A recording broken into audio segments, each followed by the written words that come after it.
From Bill-destroying Colin Cowherd on his own show. When guys come and sit on the couch, I go right after them. Don't you respect me for that? No, I don't. To Matt Rife subtly insulting Bobby Altoff's controversial career. I'd love to have a podcast, but they don't just give those out to anybody. You have to be really, really lucky. Maybe Work one day really we can. hard. Here are 8 times comedians Demolish talk show hosts, starting with Bill Burr, who ripped into Colin's hypocrisy on their usual friendly debates on The Herd. You know something? Once I saw the whole Baker Mayfield thing, once you get your opinion, you're like crazy with it. You just won't back down.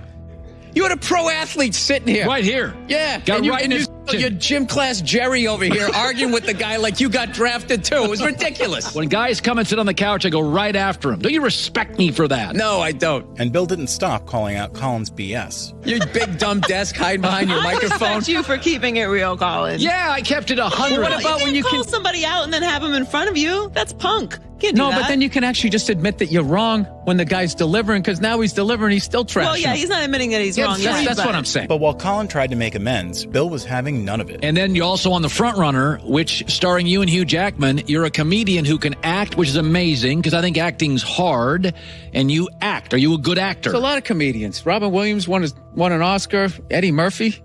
I mean, there's a lot of... Martin Lawrence. There's a lot of good comedian actors. I got like 8 lines in a movie, dude. You're acting like I'm doing some Daniel Day-Lewis stuff. And when Colin started his hypocrisy again, Bill gave him a final friendly shutdown. Seinfeld calls it the comedy jet stream. Seattle, Minneapolis, Boston, New York. Nobody's funny in Phoenix. Nobody. What are you talking about? David Spade is from Phoenix. Only funny guy ever from Phoenix. Huh? That's the whole... Nice recovery. In the whole I only have world. 2 comics on this show, Bill Burr and David Spade. Nobody fun in Phoenix. But half your comedians you put on this show are from that state. While Bill destroyed Colin on his own show, Jeff Ross went a step further by taking Jimmy Kimmel to task in his own office. Is this the window you jump out of when the ratings come in?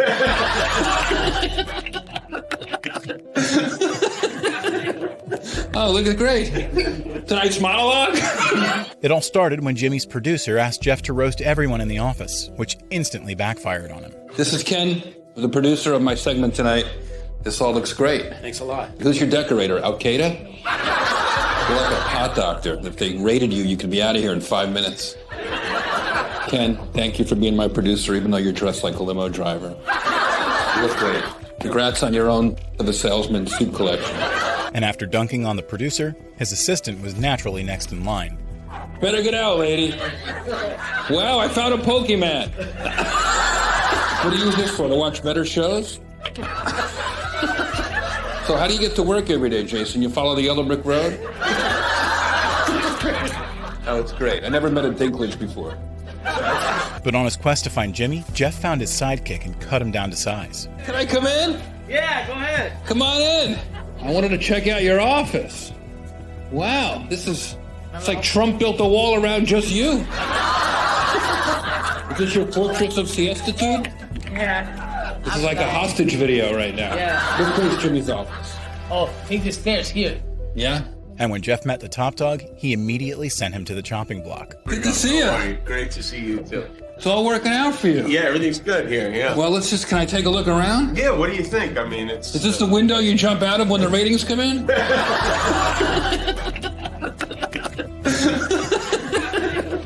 Oh, look at great. Tonight's monologue?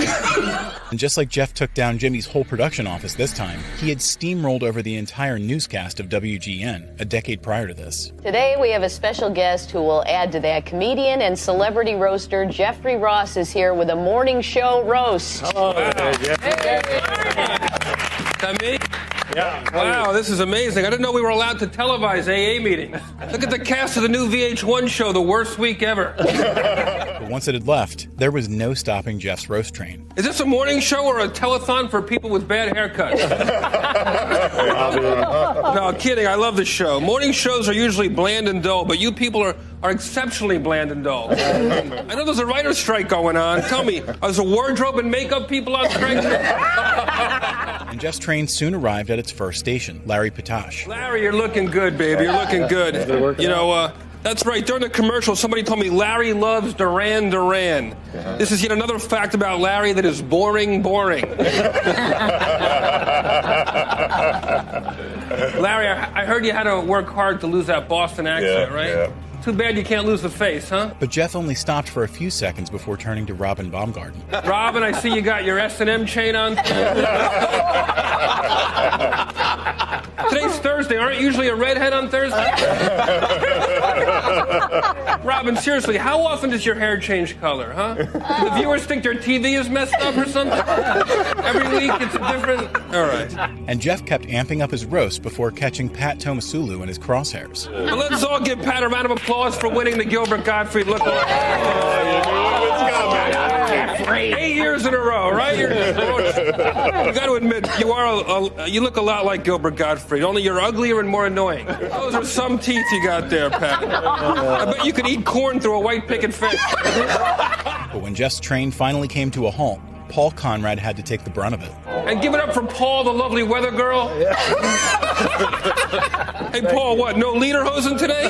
They're not back from the cleaners yet? What happened? Right, cutting back. Isn't lederhosen an old German word meaning not into chicks? Seriously, Paul, how long have you been dating Lance Bass? But just like Jeff, Martin Short is incessant and ruthless with his roasts, something his best friend Conan is too familiar with. And I love this new look. What new look are we talking about? You've changed the hair, right? I don't think I have. Oh, how come? Why have you never done an animated movie? Because there's no character they need that sounds like me, you know? And I would love to do animation. I understand it's very... Obviously, Hollywood doesn't want you. But while Conan got off the hook with only a few jabs this time, his next interview turned out much worse for him. You look sensational. Oh, I do. Really? Do I? No, you do. I'm telling you, the new Queer Eye cast is doing wonders with you. I haven't even talked to them. That's not fair. No, because, I mean, see, I think there's nothing wrong with looking pasty, is it? I mean, I think... No, I mean, you're pale. And once Martin struck roasting gold, he had no plans to stop mining. You make Mike Pence look like a character in Black Panther. You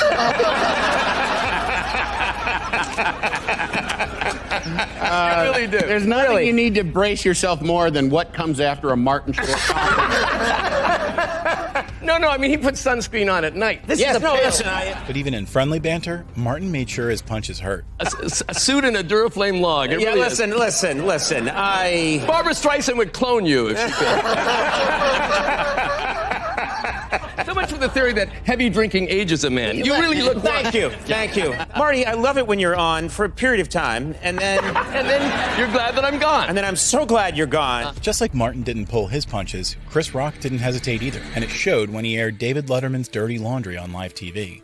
You're a rich man. You could just go home. Wife's still mad at you, ain't she? I don't feel so good. It all started when Chris came guns blazing to David's Tonight Show. Dave! How you doing? What the hell happened to your voice, Dave? It's just gone. What the hell? You sound like an old man, Dave. At my age, the warranty begins to run out. Yeah, I don't know. Things going bad, huh? And not stopping at his voice, Chris took it to the next level by subtly bringing up David's recent scandal. And you still doing the show? Well, more or less.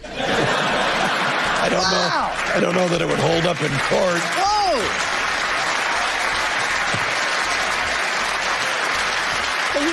You're a rich man. You could just go home.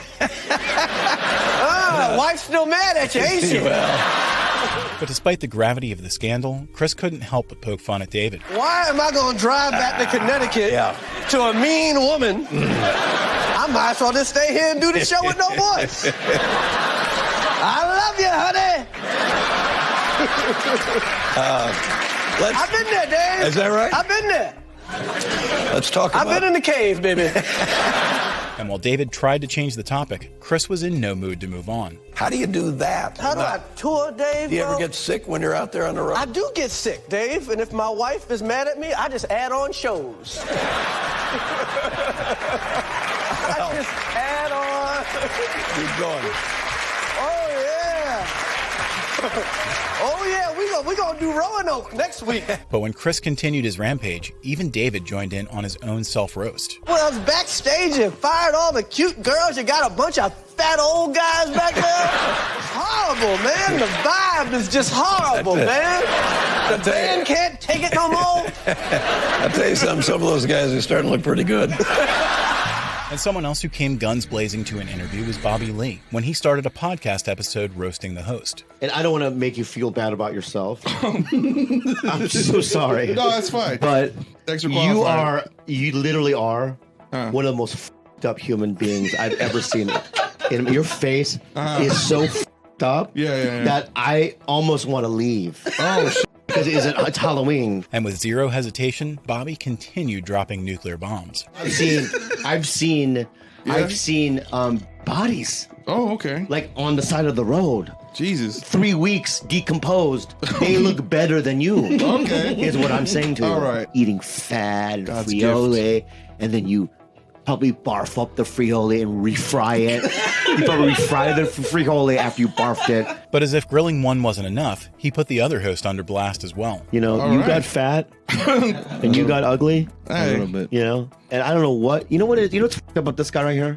God spends all this time creating a beautiful vessel for you, and you spent your 30 years or whatever, your time on Earth, that body up. Just like Bobby Lee had no filters with his roasts, Russell Brand had no filter with his statements when he was invited to Chelsea lately. But it's the future. That's where the mystery lies. Who knows what'll happen there? Yeah, because you have a real up past. I think the future's going to be up and all.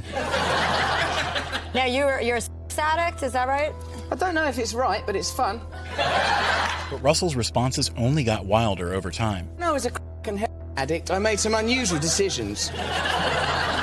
They included dressing in an inappropriate way on September the 11th. Now, before I talk about this, remember, I was on in Chelsea. On September the 12th, 2001, I went to work dressed as Osama bin Laden. Now, I know, the worst time to do it. And when Chelsea tried to counter him, Russell literally shut her up. How does that work? What happens when you find yourself in a situation where sincerity is paramount?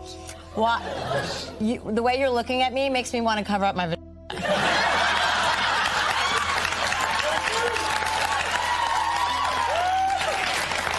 Madam, if I had rubber gloves, I'd do it for you. But Chelsea's interview was just the tip of the iceberg for Russell, because his interview with friend Josh Zepps was on another level of freaky. Why not? Are you a heterosexual man? No, I'm not. You're a homosexual, Jen? Oh, I'm not sure. Hang on a minute. What's going on with Josh? Who is it you're having sex with? I mean, lots of people. Good on you, lad. You don't care, boy, girl, anything. Doesn't matter. Yeah. Doesn't matter. Whose business is it but ours? Face? If it's got a face, got a fuck face. it in the face. And the old buddies kept busting each other's balls. You big face fucking mate. Do you find all this face? Oh, I don't find face When at fucking all. someone in the I face, find Russell checking whether they've got a moustache or a lot of lipstick. I'll do you in mind. the face. I'll do you in the face. I'm married. You're getting it in the face. Josh, face, Josh. Can we put that up as a chyron? Up as a Someone right in chyron. the face, Josh. But while the interview was still on the verge of being 18 plus, Russell gave it the final push. I don't know what kind of landscape it is, but it's some kind of landscape. What do you mean? Well, it's just got a lot going on. What's going on your It's chaotic. landscape? My landscape is A extreme. little bit sunburn, little holiday activity on the chest. I've just been down on the Gulf Coast. Look at him go! Josh, you Look at that. sexy devil. Look at them nipples. He could lactate any moment. While Russell stuck to humiliating the interviewers, Anthony Jeselnik came on the Pete Holmes Show, roasting not only Pete, but the channel itself. Congratulations. Thanks, man. Although I gotta say, right when you walked out just then, I was like, this guy should be hosting the show. I mean, it would be a better show. But I don't think TBS could afford me. This is what he does. And Anthony continued taking subtle shots at TBS. See, one of the problems I'm running into with the show is the audiences are so sweet, and I appreciate that. But sometimes they don't understand that I like to get my balls broken. I think it's cool that you think that you only have one problem on the show. But when Pete tried his own shot at humor, Anthony wasn't really amused. I think you have the persona which is fun, right? But on the inside, you're like a Jell-O. You're like a sweet Jell-O pudding, but it's on the ground for a kitten because the kitten is like, what does that taste like? And most people are like, shut up, kitten. But your heart is like, give it a try. I mean, clearly you've given this a lot of thought. But do you have an example of one time I've been nice to you? Not giving up, Pete tried one more time, only to get buried 6 feet deep. Can you teach me how to do? I try and do an impression of you sometimes. Okay. Okay. Better. First thing, you got to dress better. You're dressed like you're the CEO of a pumpkin patch. Just like Anthony was subtle with his takedowns, Matt Rife sneaked in several sarcastic shots during his interview with Bobby Altoff. Is that the sound of my voice screaming? Do you hear that? It sounds like me. No, you sound way worse. I hate to tell you. What the f was that? That's a door. What was that? Something touched us, Matt. This is my word. Electricity! It just turned on. Chill. But the real roast started when they sat down for a proper interview. What are you, Gen Z? Yeah. You said earlier you get your news from TikTok. Yeah, you don't? No. I don't watch Why? anything on TikTok. I post my stuff when I get the off. Okay, so you just use the users of TikTok and then make fun of them later? Yeah, exactly. Okay. What else is social media for? And Matt's sarcastic jabs completely bounced over Bobby's head. I don't love the other content that's on social media. It's usually pretty mindless. Oh, he's so different. He's not like the other He's so guys. different. He does a thing in real life. You know what I mean? Listen, stand-up's fun, but it's not what I want to do end goal. You know, someday What I'd do like you to wanna have. I'd love to have a podcast, but you know, they don't just give those out to anybody. You have to be lucky. Yeah, you have to be really, really lucky. Maybe Work one day really we can hard. Thank you. This is hard. Proving that comedians always find a way to dunk on talk show hosts and interviewers.